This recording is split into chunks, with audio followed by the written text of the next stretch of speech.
Hackers just used AI to build a cyberweapon, not a clumsy script, a sophisticated zero-day exploit generated by an AI model. And Google caught it just before it hit millions of systems. A zero-day vulnerability is a flaw that the software developers don't know exists yet. No patch, no warning. 0 days to fix it.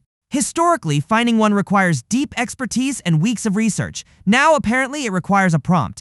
Google's Threat Intelligence Group, which runs Gemini, Mandiant, and a global threat tracking operation, published a report this week revealing something historic.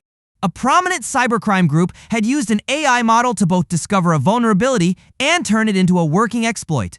The target, a popular open-source web-based administration tool, the kind used to manage servers across thousands of organizations. The exploit bypassed two-factor authentication entirely, and it was written in Python with tidy comments, structured code, and even a hallucinated security score embedded in the script. Classic signs of AI authorship. Here's where it gets serious. This wasn't exploratory hacking. The group had a plan for mass exploitation, targeting systems at scale. Google quietly alerted the affected vendor, a patch was deployed, and the operation appears to have been disrupted before it launched. But Google's own chief analyst put it plainly, for every AI-built zero-day they can trace, there are probably more they can't. This marks a genuine turning point.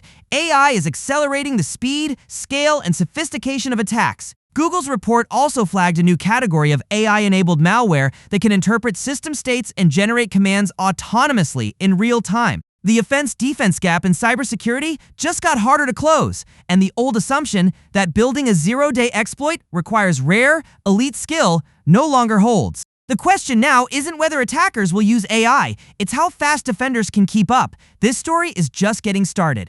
Drop a comment, hit subscribe, and I'll see you in the next one.